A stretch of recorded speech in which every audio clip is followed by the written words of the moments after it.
tema khusus pada sesi kesempatan. Layar saya sudah muncul. Sudah. Oke, wait a second. Baik, kita mulai. Bismillahirrahmanirrahim. Assalamualaikum warahmatullahi wabarakatuh. Waalaikumsalam warahmatullahi wabarakatuh. Terima kasih atas kehadiran Bapak Ibu. Perkenalkan, nama saya Jerry Haikal. Saya pengajar di program MBA untuk CQU. Kemudian saya juga pengajar program MM di Universitas Bakri. Sedikit perkenalan dengan saya previously working sebagai Director of Data Science di Visa International, kemudian sebagai Director of Data Science di Nielsen. Kemudian saya juga lama berkecimpung di banking di Bank Mandiri untuk sebagai Assistant Vice President untuk Data Science, Mortgage, kemudian Business Intelligence, Area Sales Manager, dan juga sebelumnya di Toyota Tusho. Kemudian sebagai Site Engineer juga sempat di Indopora Soletan Baci. Background pendidikan saya doktor di University of Persada Indonesia YAI, S2 di Magister Manajemen UI, dan S1 di Civil Engineering di Ponorogo. Kurang lebih itu perkenalan dari saya. Kemudian kita masuk ke topik kita hari ini, yaitu digital media impact in online education. Saya akan membahas mengenai digital media impact di dalam online education ini dari sudut pandang pertama, dari bagaimana kita memahami kondisi eksternal dan internal yang mempengaruhi kepada online education. Jadi seperti Bapak Ibu juga semua sebagai pengajar, apa sebenarnya kondisi eksternal dan internal. Kemudian apa yang menjadi digital education objectives kita ke depan. Kemudian apa yang menjadi strategi kita di dalam mencapai objektif yang ditentukan oleh digital education objektif tersebut. Dan bagaimana taktik kita to make it happen.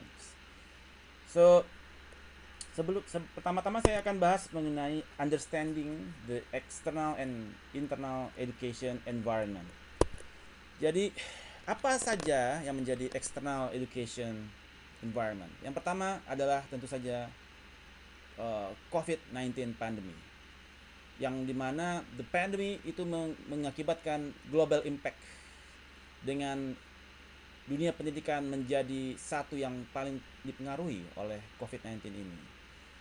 Dan students juga kehilangan waktu mereka, di mana waktu mereka biasanya mereka spend di sekolah, dan sekolahnya saat ini udah tutup, dan beralih ke online, sehingga student menjadi staying at home.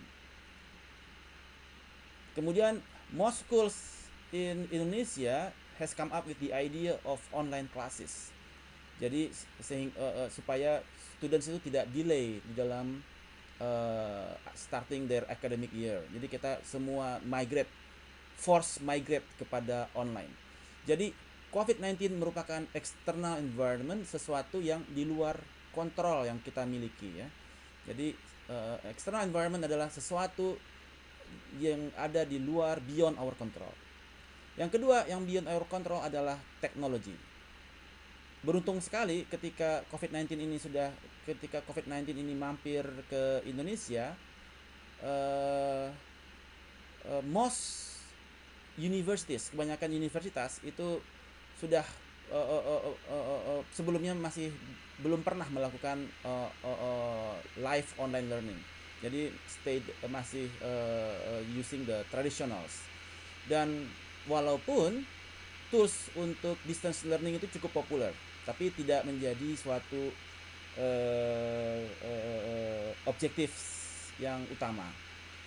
Dan juga tools seperti Moodle itu sudah available selama hampir 10 tahun. Namun memang di dalam penggunaannya tidak dilakukan secara masif. Masif ya. Kemudian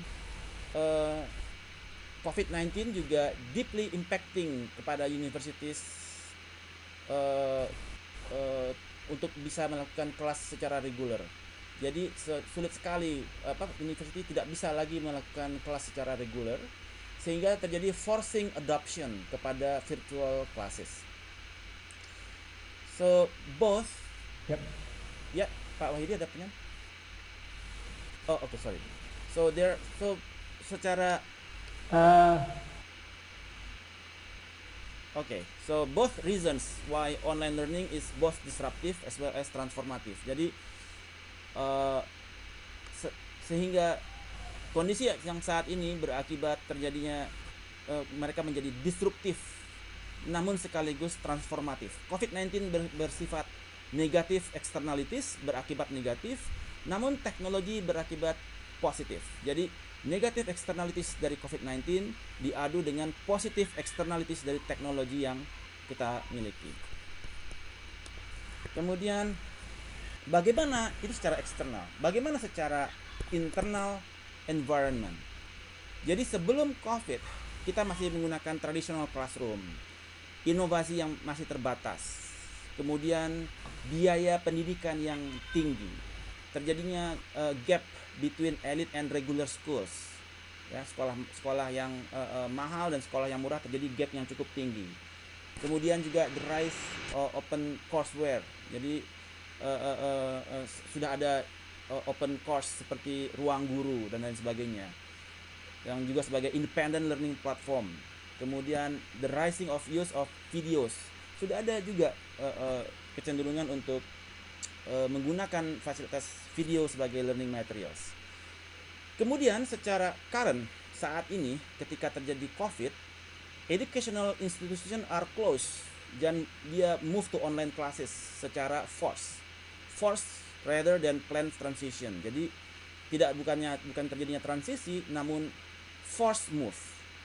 Dan students terjadi penurunan di dalam kegiatan academics. Sekarang sekolah secara online itu terjadi penurunan secara kegiatan akademik, terjadi penurunan secara sports, terjadi penurunan secara kemampuan untuk beraktivitas di dalam lab mengalami penurunan, dan physical activities juga mengalami penurunan. Itu saat ini yang terjadi. Kemudian ketika dimungkinkan, dosen itu diminta untuk bisa secara menghubungi pelajar, mahasiswa secara individually atau groups, sehingga bisa working dengan mereka. Kalau ada tugas, mahasiswa bisa invite dosen, Pak, kita invite Bapak ya untuk join di dalam groups, kita mau diskusi, oke. Atau mahasiswa ada kesulitan dalam belajar, dia bisa invite dosennya, dilihat, Pak, saya bisa invite Bapak nggak di Google Calendar, pakai Google Calendar, silahkan, kapan Bapak ada waktu kosong, dia student bisa invite. Jadi ini yang diharapkan saat ini, sehingga mahasiswa yang memiliki kesulitan, dia bisa langsung invite one-on-one call dengan dosennya. Kemudian terjadi changes di dalam konten, durasi, metodologi dari sisi pendidikan itu sendiri. Ya, konten kita sekarang semuanya sudah harus relevan dengan kondisi digital. Kalau konten kita udah nggak relevan dengan kondisi digital, itu sudah ada kemungkinan obsolete, sudah kuno, begitu ya. Dia harus konten juga harus relevan dengan teknologi yang ada saat ini. Karena kalau tidak relevan dengan teknologi ketika dia lulus, dia tidak juga, mahasiswanya tidak akan menjadi relevan dengan dunia kerja. So, experience the real thing. Bagaimana mahasiswa itu atau pelajar itu bisa experience real things, apa yang terjadi di lapangan. Kemudian kalau kita melihat secara future ke depan, after COVID, akan terjadi massive switch kepada online atau juga hybrid class. Hybrid maksudnya omni dia. Ada yang online class dan ada offline class. Ada blended classroom. Di mana yang offline class dia harus betul-betul ya, yang dia menerapkan protokol kesehatan. Kemudian development of digital repositories. to be shared among teachers. Sekarang sudah ada SPADA. Jadi semua dosen mereka punya ada repositories untuk materi-materinya dia. Jadi bisa sharing materinya dia antar dosen di Universitas A, Universitas B, Universitas C. Kita ada repository bersama. Kemudian training for teacher in the use of online media. Bagaimana dosen juga bisa memiliki skill atau know-how di dalam online media. Ini juga penting di beyond the COVID. Kemudian evolution of new forms of online media suitable for interactive online session. Jadi bagaimana sekarang kita semua harus bisa bahwasanya ICT, Internet Communication Technology, itu menjadi on top of every function di dalam dunia bekerja. Jadi kita harus terlatih menggunakan Zoom, Google Meet, Google Calendar, ya. Semua kegiatan jadwal mengajar ada di Google Calendar, mahasiswa juga di Google Calendarnya udah full, begitu ya. Jadi harus ada Internet Communication Technology yang dikuasai oleh mahasiswa. Kemudian individualized session or mentoring. Jadi ada sesi one on one. Ketika dosen melihat mahasiswanya ini agak kesulitan, dia invite mahasiswanya untuk one on one call, ya. Atau ada bimbingannya one on one call. Jadwal dosen bisa di book oleh mahasiswa sesuka hati mahasiswa, as long as it is di dalam jadwal kerja, gitu ya, jam kerja dosen. Kalau dia nggak ngajar, dia bisa di invite ataupun si dosen bisa menginvite. Jadi terbuka suatu ruangan untuk komunikasi. Jangan sampai dosen atau guru dia eksklusif ngajar PowerPoint selesai, tapi harus ada room untuk komunikasi. Kemudian reduce hours for learning due to the side effect of screen time. Ada terjadi penurunan waktu untuk learning. Jadi karena screen time ini terlalu lama di depan layar juga bisa berakibat negatif. Jadi juga harus ada policy yang mengurangi paparan radiasi komputer sebagai side effect dari online learning. Social activities, bagaimana kita membangun social activities di dalam kelas, ini juga menjadi future problems. Karena social activities kita relatif mahasiswa tidak pernah ke kampus, tidak pernah bertemu dengan temannya. Jadi bagaimana membangun social activities dan online support group for counseling. Jadi mahasiswa ada banyak kesulitan, harus ada online support dari kampus untuk menjembatani apabila terjadi permasalahan, untuk online support group untuk counseling. Kemudian setelah kita memahami apa yang menjadi external dan internal environment dari online education, itu berikutnya adalah bagaimana kita menentukan objectives. Where do we want to be? Kita mau kemana ini dengan kondisi seperti ini? Saat ini Anda di posisi A, tahun depan Anda mau di posisi B. Jadi ada objektif yang kita sebagai pengajar harus mulai pikir. Sekarang di tahun ini seperti ini nih. Tahun depan, akhir tahun ini kita bagaimana ini objektif kita. Nah, di dalam online education ini ada beberapa macam objektif yang kita miliki. Pertama, salah satunya adalah to increase the larger audience, to increase to Maaf, the Pak Jadi. yes. Pak Jadi, Ya. maaf, saya interrupt sedikit. Mungkin bisa di mode slideshow aja Pak, biar kelihatan lebih besar screen-nya. Oke. Sebentar, ini Pak PPT-nya. saya settingnya dulu. Sudah muncul? Sudah muncul, Pak? Oke. Ini oke. Oke. Terima kasih. Ini sudah satu layar apa dua layar ini? Ini satu layar sudah. Oke. Good. Jadi yang pertama adalah increase to a larger audience. Bagaimana kita meningkatkan audiens kita? Karena sekarang kayak saya sekarang ngajar, itu mahasiswa saya tuh di NTT, mahasiswa saya di Bau-Bau, mereka kuliah dari Bau-Bau, dari NTT, dari dari Bukit Tinggi. So sekarang tidak ada lagi boundaries harus tinggal di Jakarta. So sekarang bagaimana kita berpikir to increase to larger audience. Itu salah satu objektif saat ini.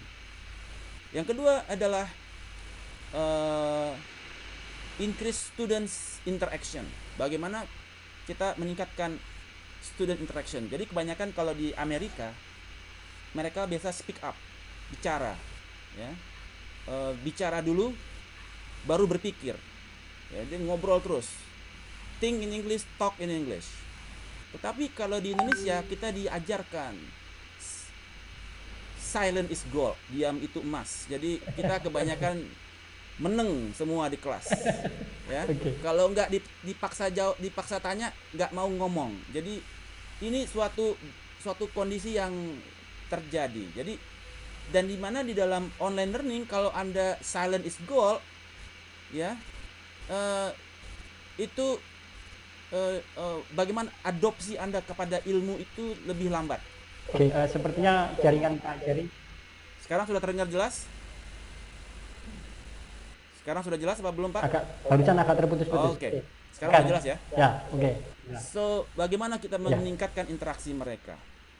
Yang ketiga, bagaimana kita mengurangi resiko cheating di dalam examination? Karena semua sekarang udah tanya Mbah Google. Jawabannya semua dengan Google selesai. Nggak perlu belajar. Search jawaban, soalnya jawabannya tinggal copy, paste, Google, selesai. Ya.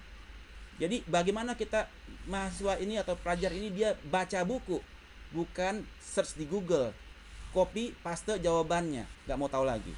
So itu juga menjadi salah satu objektif kita, bagaimana mereduksi hal ini.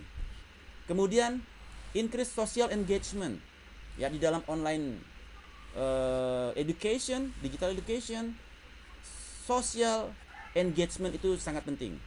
Dia semakin dia berinteraksi dengan kita, semakin dia engagement sosialnya semakin tinggi, semakin dia bisa mengadopsi semua ilmu yang diberikan. Kemudian develop effective group learning online.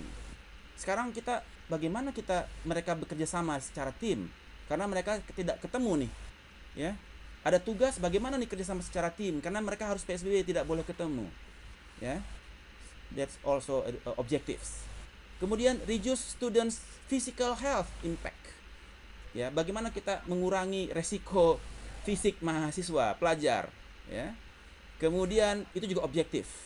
Kemudian develop skills untuk effective virtual classroom, bagaimana do and don'ts. Ya, sekarang kita lagi online learning, tiba-tiba ada suara gamelan di belakang gitu ya. Tiba-tiba ada suara motor lewat, ya. Noise tinggi banget gitu. So, bagaimana kita bisa menciptakan, memiliki skill yang bisa membuat virtual classroom ini efektif. Kemudian develop more innovation. Kita masih butuh banyak inovasi untuk support learning sekarang ini. Ya, bagaimana caranya supaya tahu ini mahasiswa sebenarnya ada di kelas atau tidak gitu ya. Karena cuma tampil foto, habis itu dia ke pasar gitu ya. Selesai absen gitu. Dia udah tahu jam 10 absen, jam 10 kurang seperempat dia udah duduk lagi. Siapa yang hadir? Hadir, Pak, gitu. Padahal tadi dia pergi jalan-jalan ke pasar nganterin ibunya. So it happens. Kemudian objektif berikutnya adalah reduce student mental health. Penyakit kejiwaan yang ditimbulkan akibat online learning harus diturunkan. So ini adalah menjadi objektif secara umum. Belum semua, tapi secara umum ini adalah objektif kita. Sekarang pertanyaannya, bagaimana strateginya? Bagaimana strateginya? How do we get there? Ya. Pertama, kita harus memahami personas dari mahasiswa atau pelajar. Understand your students. Ini siapa anak ini? Siapa dia? Kemudian what they do, apa yang membuat mereka interest, ya. Tolong yang suaranya masih noise di mute ya, Bu. Makasih, Bu. Kemudian what do they do, apa yang menjadi interest mereka? Oh, saya interestnya gaming, saya interestnya olahraga tenis, saya sukanya hiking, ya. Mereka sukanya TikTok, Instagram. Kita sebagai pengajar harus tahu apa yang menjadi persona mereka, understand their interest. Kemudian how do they purchase their learning material? Ada yang sukanya belajar dari YouTube, ada yang suka belajar dari Google, ada yang suka belajar dari LibGen segala macam. So how do they purchase their materials? Kemudian what do they expect from you? Apa yang mereka harapkan dari Anda? Apa yang mereka harapkan dari CQ? Apa yang mereka harapkan dari Bakri? Jadi needs and wants mereka apa? Mereka ingin lulus 3 tahun. Mereka ingin nilai mereka ingin memiliki kemampuan A, B dan C. Mereka punya ilmu kanuragan apa aja mereka mau. Mau pengen cita-citanya tamat punya Braja Musti, punya lampah lumpuh segala macam gitu ya. So, Anda harus tahu mereka cita-citanya apa. Jadi ini menjadi persona dari mahasiswa itu. Jadi Anda diharapkan para dosen, para pengajar, para guru memahami apa ini semua, profil dari mahasiswa mereka. Setelah Anda tahu, Anda perlu membangun online value proposition. Apa yang dimaksud dengan online value proposition? Yaitu setelah Anda mengetahui needs and wants mereka, Anda tahu apa yang harus Anda tawarkan kepada mereka. Oh, anak ini perlu ikut kelas A secara lebih khusus. Anda arahkan. Oh, masuk ke kelas yang untuk manajemen operasional, untuk penjurusan. Oh, ini masuk ke finance penjurusan. Ini masuk marketing. Jadi, you have your online value proposition kepada mereka. Ya. Yang sesuai dengan needs and wants mereka. Jadi, pertama Anda harus identify your ideal prospect. Oh, siapa yang prospeknya seperti apa nih, profil dari mahasiswa atau pelajar. Oke. Yang untuk ditawari masuk ke CQ misalkan gitu ya. Kira-kira seperti apa ideal prospek dari pelajar di SMA. Oke, kelas A ada kelompok A, cluster A, B, C dan D. Ada 5 cluster. Kemudian understand how you bring them value. Oh, dia mau pergi ke Australia sekolah. Ngapain ke Australia sekolah? Sekarang sudah ada kelas CQ di Jakarta. Jadi kita bisa langsung sekolah di CQ di Jakarta, nggak perlu bayar transportasi pesawat, nggak perlu ngurus visa, nggak perlu kos-kosan, cukup di rumah aja. So you bring them value. And then know what you offer better than the most. Bahwasanya Anda memberikan pendidikan yang better than the most. Bahwasanya para pengajarnya adalah praktisi di bidangnya, ya.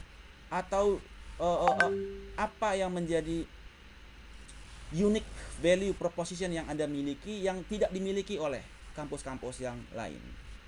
So, misalkan salah satu online proposition, discover the best of yourself, atau small classroom big experience, atau experience the real thing. Jadi apa yang menjadi value proposition, experience the real thing adalah bahwasanya apa yang diajarkan itu memang relevan dengan kondisi eksternal.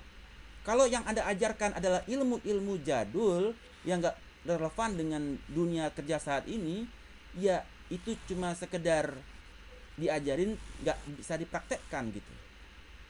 Sekarang orang udah kondisi digital teknologi, sudah kondisi COVID-19. Anda harus punya ilmu yang membuat mereka bisa bertarung di masa depan, di mana ilmu yang diajarkan itu relevan dengan kebutuhan mereka 10 tahun lagi, relevan dengan perjuangan yang akan mereka hadapi 5 tahun lagi. Harus relevan. Kalau ilmunya nggak relevan, nggak usah diajarkan, karena buang-buang waktu, ya, nggak bisa dipakai juga gitu. Kemudian tactics. How exactly do we get that? Bagaimana kita bisa mencapai objektif yang dituju dari titik A ke titik B? Bagaimana taktik kita mencapai itu? So, untuk mencapai larger audience, kita harus jelas dulu siapa yang menjadi target persona kita. Seperti apa mereka? Kemudian personalized message and content. Jadi penawaran yang Anda berikan itu dipersonalize sesuai dengan profiling mereka. Kemudian gunakan paid media, earn media, own media. Paid media adalah media yang Anda bayar untuk itu. Ya, misalkan Anda bayar apa? Anda pakai search apa? Pakai Google Ads. Jadi Anda bayar Google Ads Anda untuk muncul di Google Search di awal gitu ya. Atau earn media yang seperti blog-blog dari alumni-alumni ya, para alumni yang membantu untuk menjualkan, mempromosikan Anda punya education institution, earn media. Dan own media, website dari universitas, dari SMA ya, own media. Kemudian yang keempat adalah partnership, seperti yang dilakukan oleh CQ dengan melakukan partnership dengan Bakri ya. Terjalin partnership untuk bisa reach larger audience. Dari Australia mau ke Indonesia, dia bisa buka bisnis baru dengan partnership. Kemudian Anda dari SMA A juga bisa buka cabang di kota lain gitu ya, atau nggak mesti di kota itu gitu. Jadi Anda bisa partnership dengan beberapa kota lain untuk komunikasi ya. Kemudian online presence. Bagaimana kampus dan SMA bisa membangun online presence? Karena sekarang tidak ada lagi physical evidence, tidak lagi melalui gedung yang mewah 3 lantai. Itu sekarang jadi sarang hantu, kosong. 3 hari nggak dihuni, jin udah masuk itu nongkrong di kelas. Ya, jadi sekarang sekolah itu biaya mahal karena ya nggak ada yang sekolah gitu. Jadi bagaimana sekarang physical evidence dibangun dari website Anda, dari Anda punya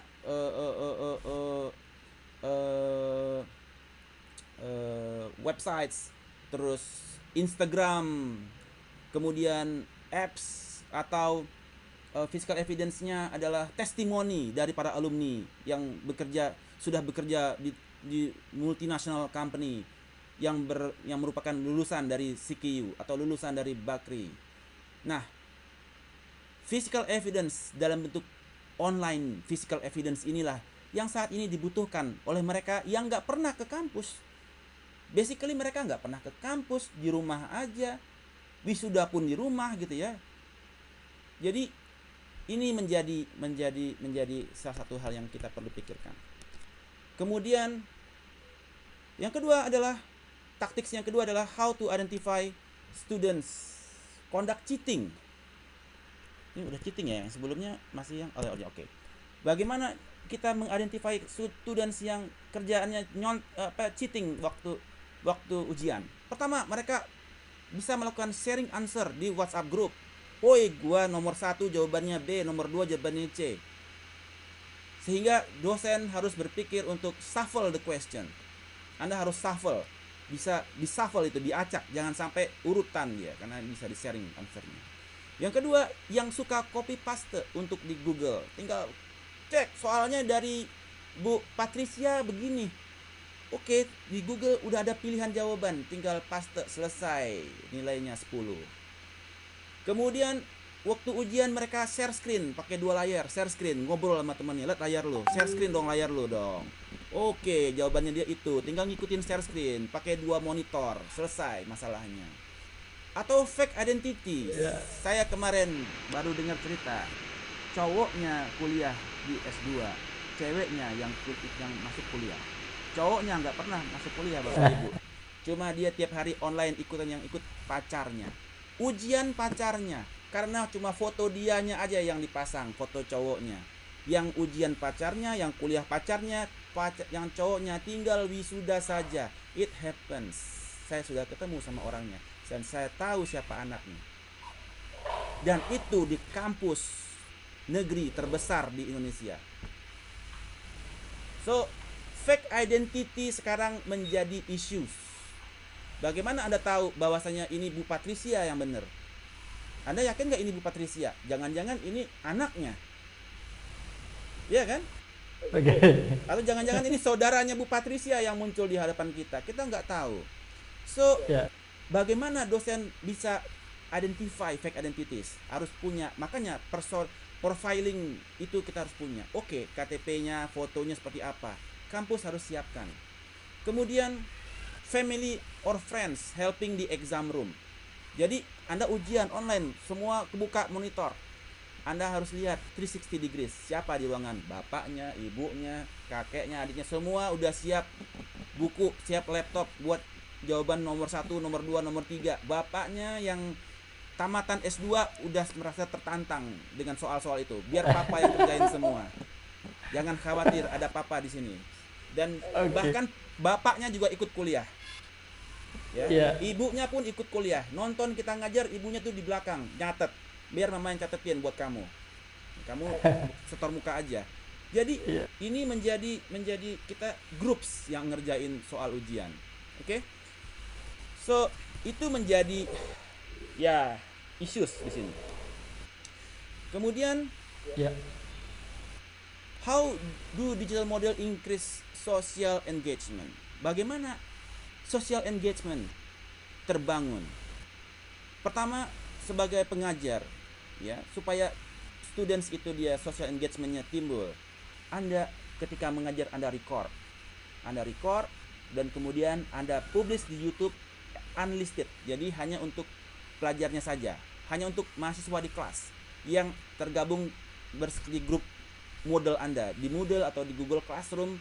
Jadi cuma mereka yang bisa nonton. Atau kalau Anda pengen publish umum, it's your call. Jadi supaya ketika mereka like, komen gitu ya, that is kelihatan engagement dia dengan Anda. Oh, dia tanya, Pak, Ibu, ini saya masih mau tanya nih terkait yang ini gimana, kenapa ya seperti ini ya. Jadi dia tanyain tuh di komen di YouTube Anda.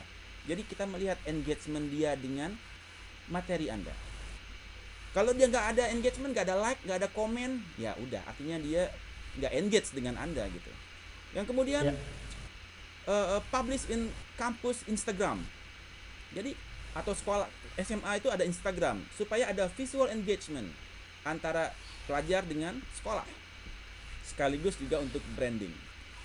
Kemudian yang ketiga, kita ada Google Classroom biasanya. Jadi ada forum, ada function stream untuk melakukan quick updates dan forum. Jadi kalau ada informasi, berita, kita bisa quick updates di Google Classroom. Kemudian juga live YouTube while zooming. Kayak kita sekarang zooming, kita live YouTube. Itu juga meningkatkan social engagement.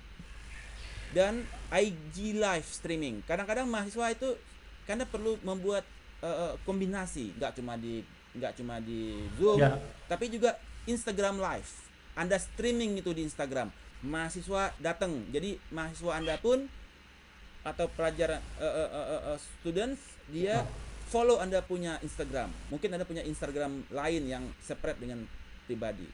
Jadi bisa Anda bangun Instagram live streaming. Jadi Anda bukan masalah pelajarnya yang relevan dengan Anda, tapi Andanya harus relevan dengan needs and wants dari pelajar. Anda, value proposition Anda menyesuaikan diri dengan needs and wants mereka. Bukan mereka yang beradaptasi dengan Anda, yang cuma kirim material PowerPoint. Habis itu baca sendiri anak gitu. Tidak. Tapi kita yang harus menyesuaikan dengan needs and wants mereka. Oh, saya maunya live-nya di Instagram lebih cool gitu ya. That's okay. Live streaming di Instagram. So, kita para pengajar harus menyesuaikan diri dengan needs and wants para audiens kita, bukan yang terbalik. Kemudian, how digital models increase students interaction? Bagaimana kita meningkatkan interaksi mereka? Jangan-jangan mereka... Halo Pak, freezing Pak. Halo, sekarang suara saya terdengar jelas belum? Oke.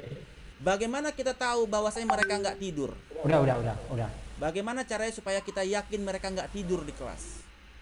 Jadi kita di awal harus clearly state apa yang menjadi learning outcome. Apa cita-cita kita dari perkuliahan ini? Kedua, ada quiz kalau perlu. Yang di awal ada quiz, pretest, dan ada post-test di akhir. Kita nilai. Pretestnya dia 0, 0, 0, 0, 0. Karena memang belum belajar. Dan post-test nilainya 100, 100, dan ada yang 0.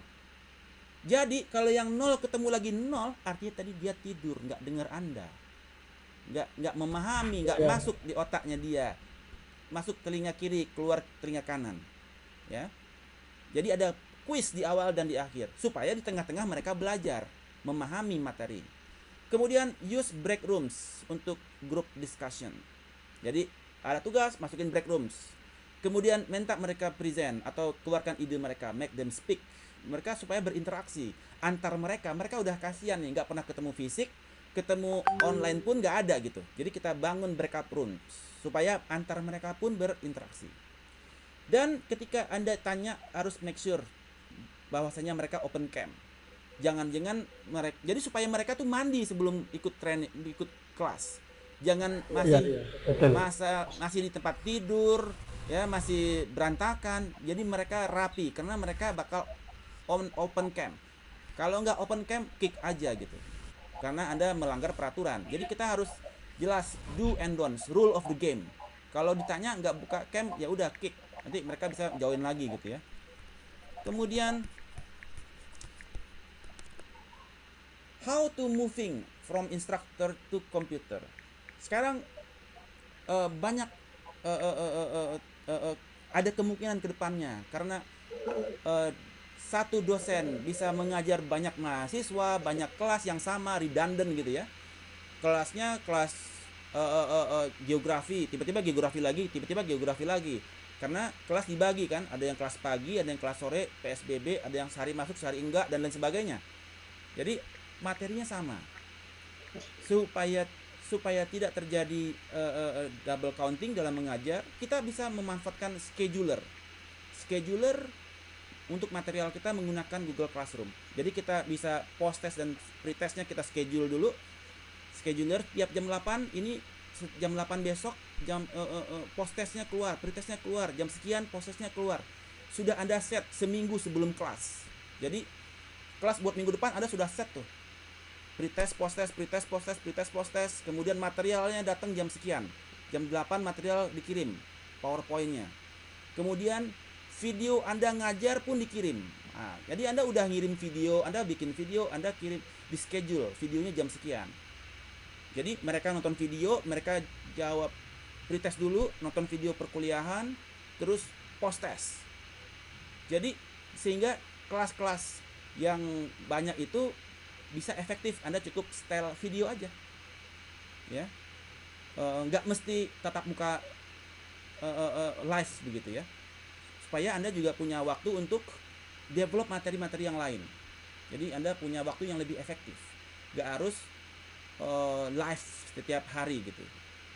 Kemudian chatbots.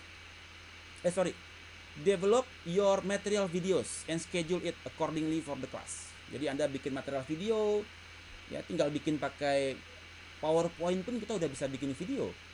Materi udah dikirim. Jadi anak-anak itu dengar post test.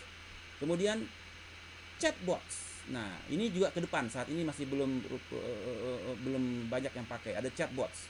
Kalau ada pertanyaan dari students, sudah ada artificial intelligence yang bisa jawab pertanyaan-pertanyaan itu.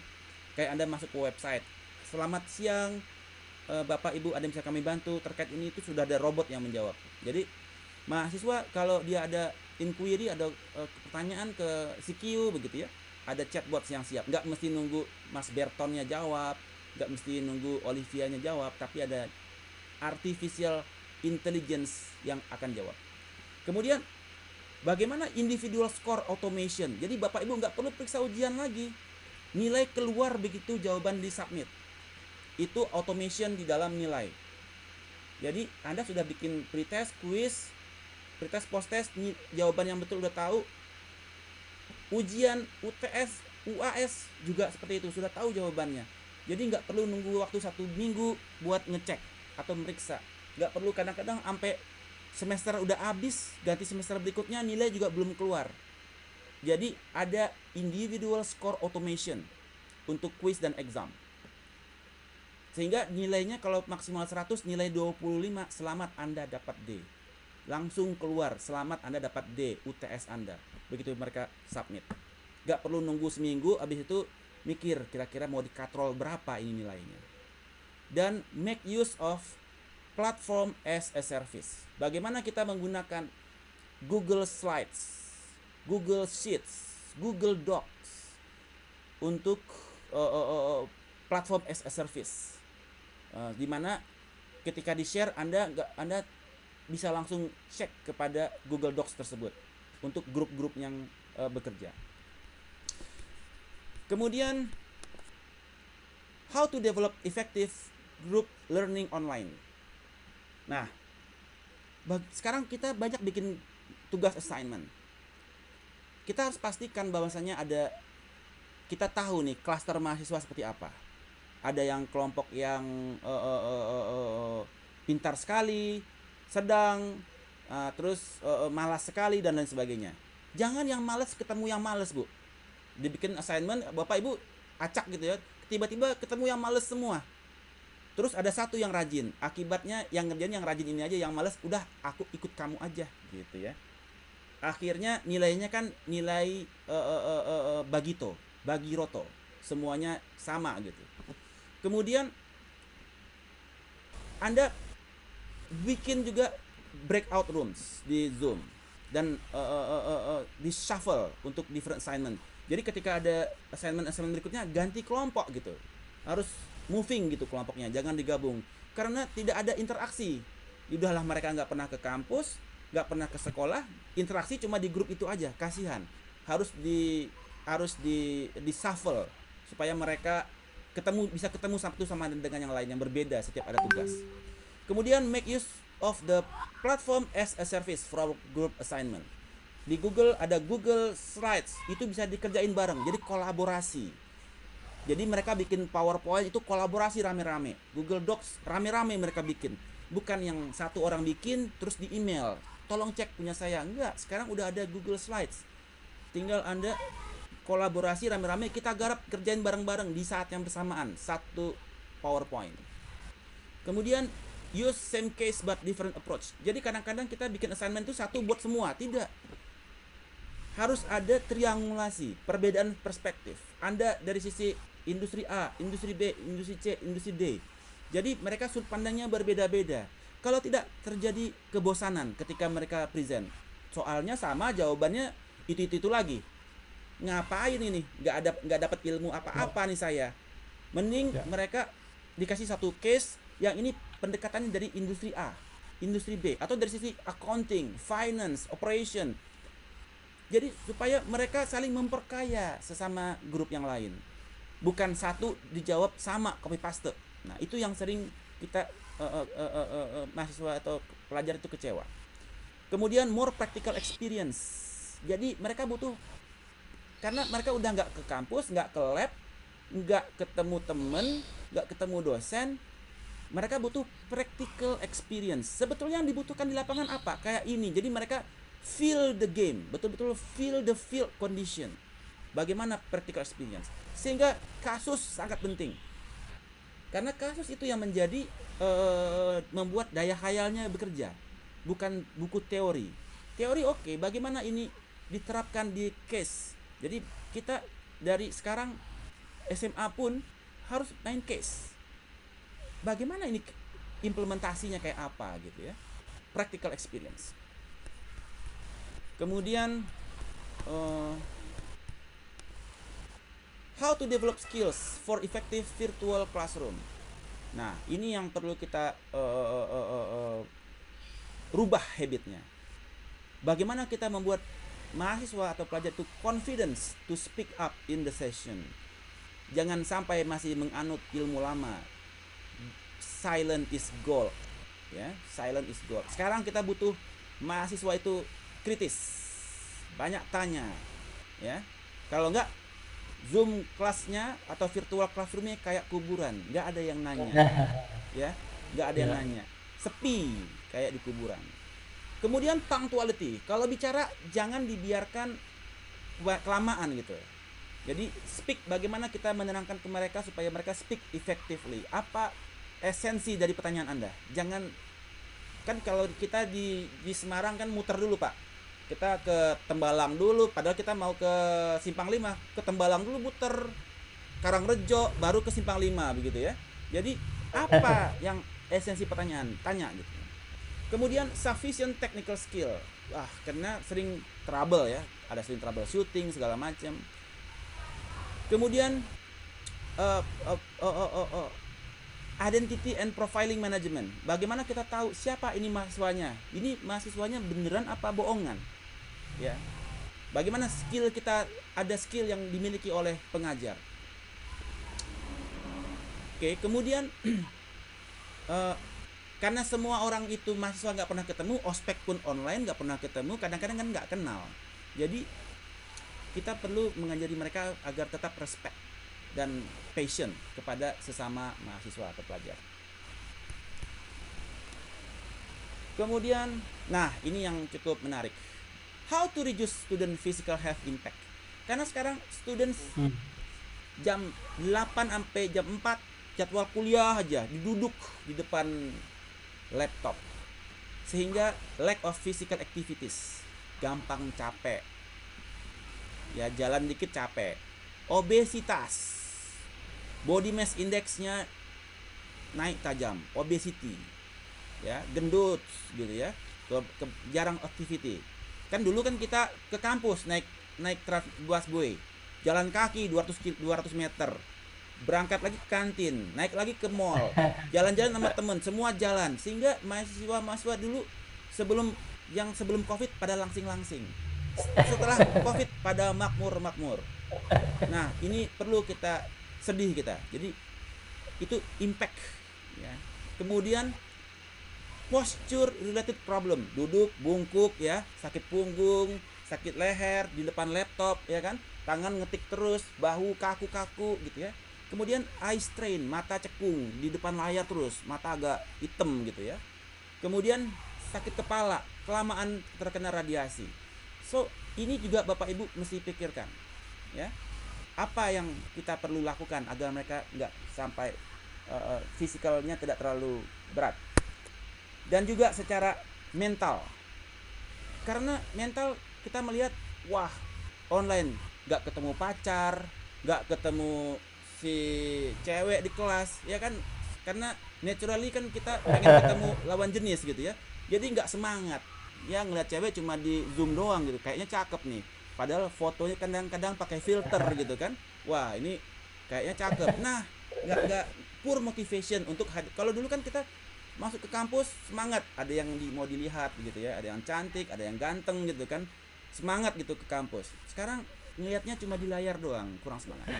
Kemudian alter sleep cycle ya, mental health setelah online, mereka pasang foto langsung tidur lagi, nanti alarm bunyi satu jam kemudian buat absen. Jadi kita cuma didengerin buat pengantar tidur. So itu happen.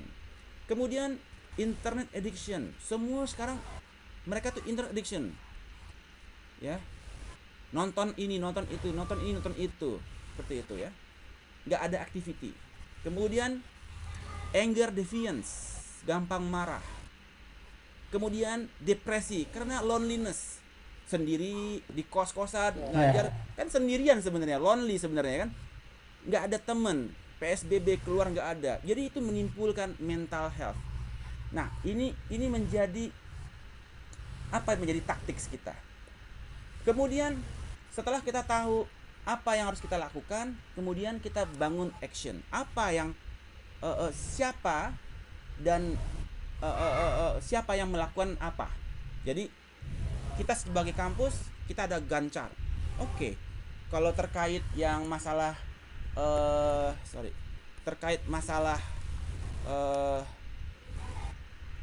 terkait masalah masing-masing masalah ini, objektif ini, apa yang menjadi, bagaimana kita bangun, siapa yang harus bertanggung jawab terhadap ini, apa yang harus kita lakukan, ada Gantt chartnya.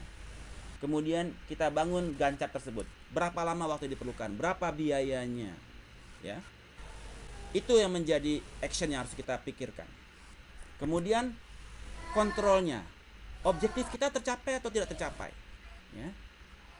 Monitor the performance using student satisfaction survey, ada survei kepada kepuasan pelajar. Mereka sebenarnya seneng nggak sih dengan cara pelajaran ini?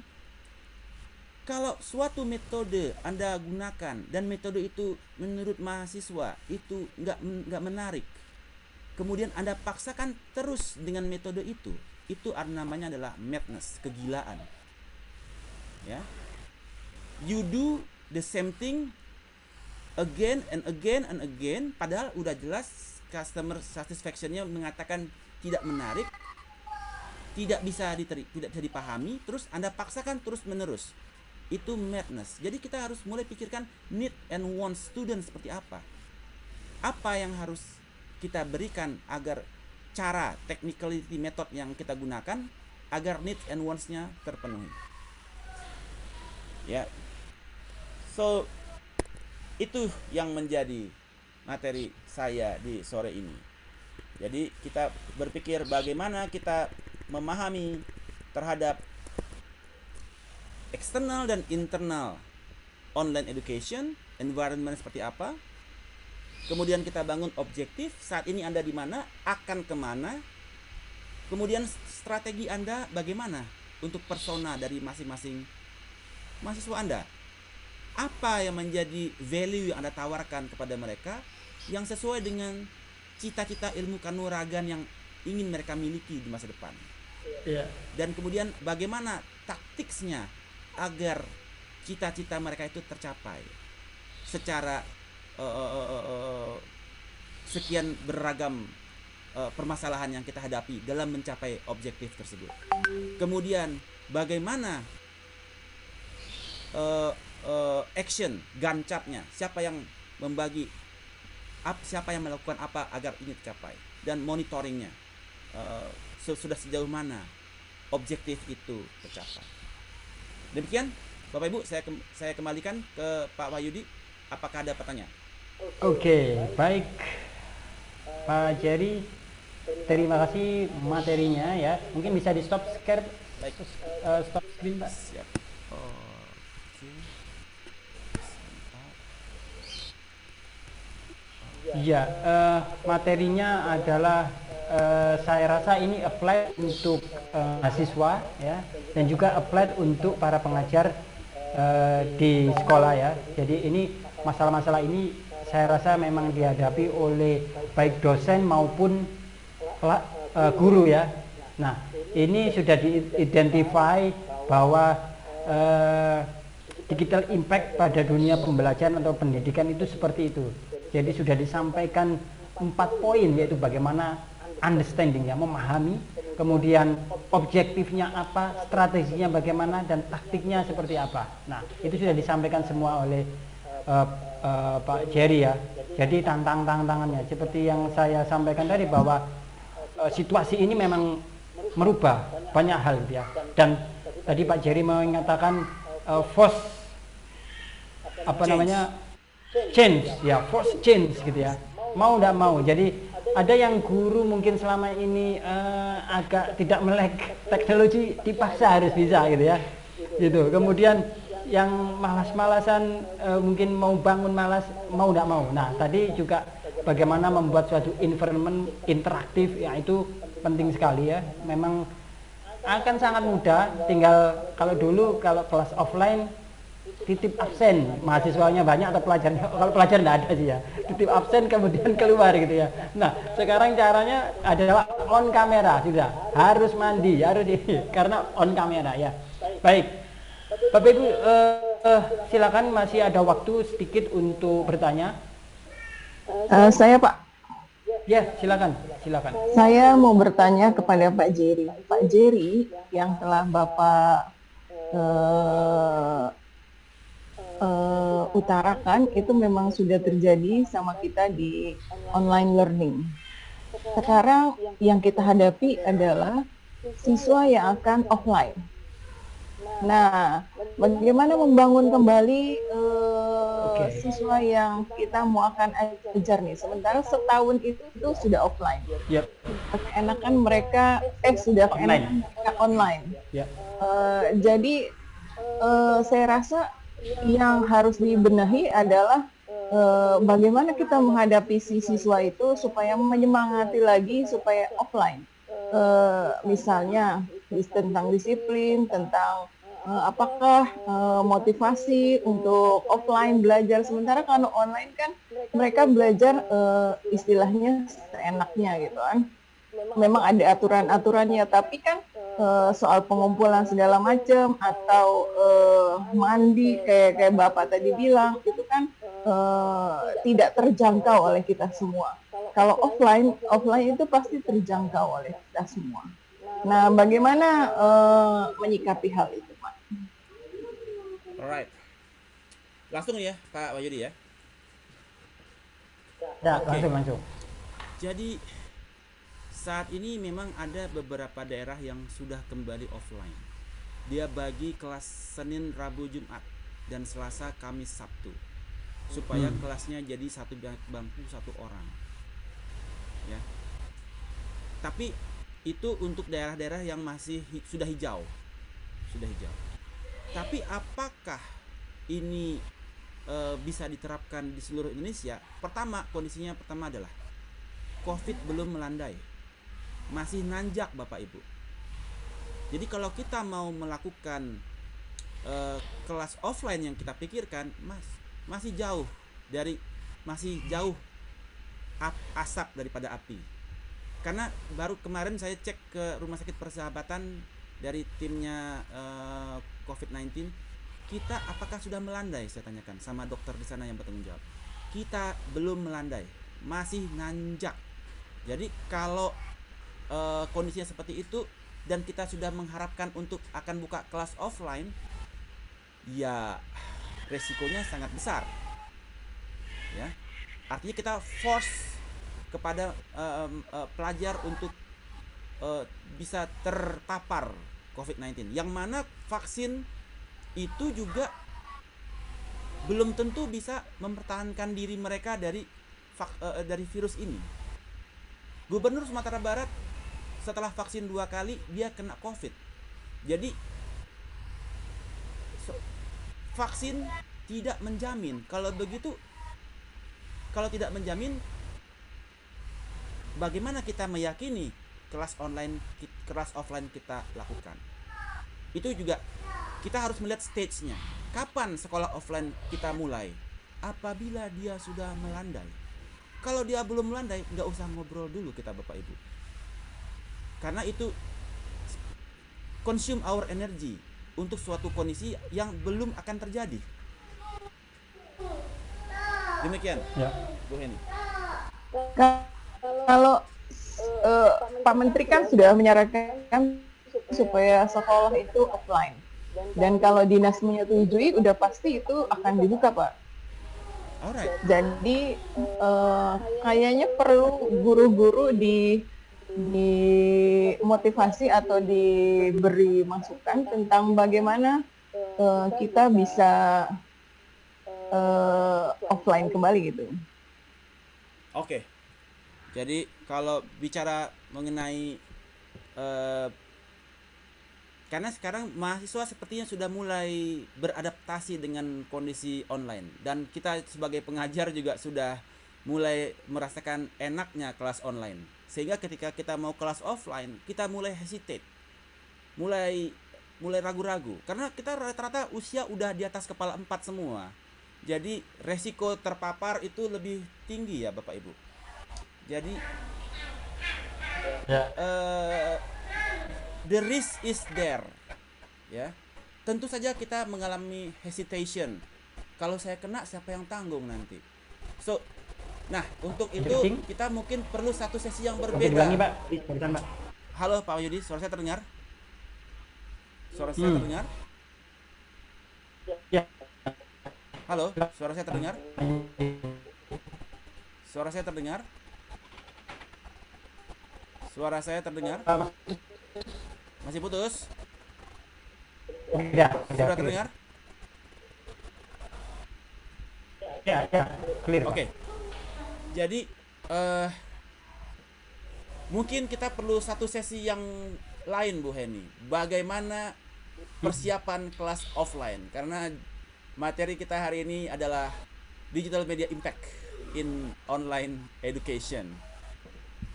Ya Pak. Ya. Terima kasih banyak. Terima kasih Bu Heni.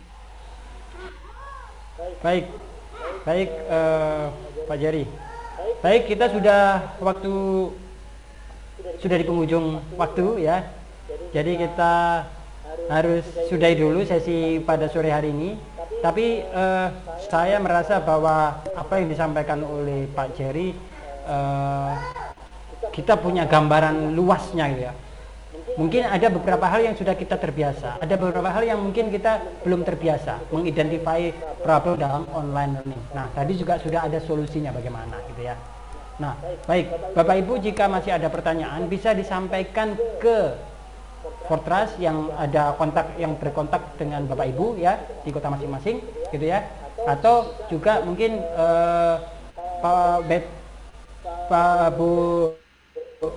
Pak Betran sama Bu Olivia bisa sampaikan kontak juga di ibu-ibu di Bapak Ibu di sini ya, gitu. Ya, Pak Yudi. Ya, Pak Febio silakan. Pak Jerry, ini ada di chat. Tapi mohon tolong slide-nya tadi, materinya bisa diberikan kepada Pak Betran atau Ibu Olivia supaya nanti kami bagikan kepada teman-teman guru. Boleh, Pak. Oh iya. Boleh, nanti sebentar lagi saya kirim PDF-nya biar Terima kasih, Pak Jerry. yang kirim. Oke. Ya, terima kasih mengingatkan Febio. Oke, saya rasa begitu dulu. Pak Jerry mungkin ada last words. Bu Olivia, Pak Betran ada kata penutup? Terima kasih saya ucapkan kembali kepada Pak Dr.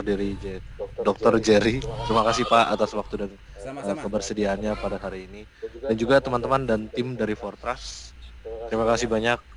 Kemudian Bapak Ibu guru pengajar yang saat ini sedang berjuang keras dengan pandemi dan situasi. Kami juga mengucapkan terima kasih atas ketersediaan waktunya pada hari ini. Semoga sehat semua, kita dijaga dan juga bisa menjaga 3M selalu. Ya. Oke. Salam dosen dan guru. Ya. Salam dosen. Terima kasih. Oke. Terima kasih Pak Ya, Jerry. Baik. Terima kasih kami dari tim Fortras ya, saya Wahyudi, Pak Febio dan teman-teman yang lain mengucapkan terima kasih atas kesediaan waktu Bapak Ibu guru ya, meluangkan waktu sesi 1,5 jam, sangat appreciate sekali. Semoga apa yang kami sampaikan bisa bermanfaat untuk anak didik Bapak Ibu ya. Sekali lagi terima kasih Bapak Jerry atas materinya, Pak Berton dan juga Bu Olivia, terima kasih atas informasinya. Semoga ini bisa tersampaikan dengan baik pada Bapak Ibu guru dan juga kepada murid-muridnya nanti. Baik, terima kasih atas perhatiannya. Sekali lagi kita jumpa lagi di sesi berikutnya bersama Fortras. Ya, terima kasih. Sampai jumpa. Happy weekend. Assalamualaikum. Terima kasih Bapak Ibu guru, Waalaikumsalam. kepala sekolah semuanya. Terima kasih Pak Betran dan tim. Ya, Terima kasih Pak Jerry. Terima kasih Pak Wahyudi. ya, terima kasih. Selamat malam.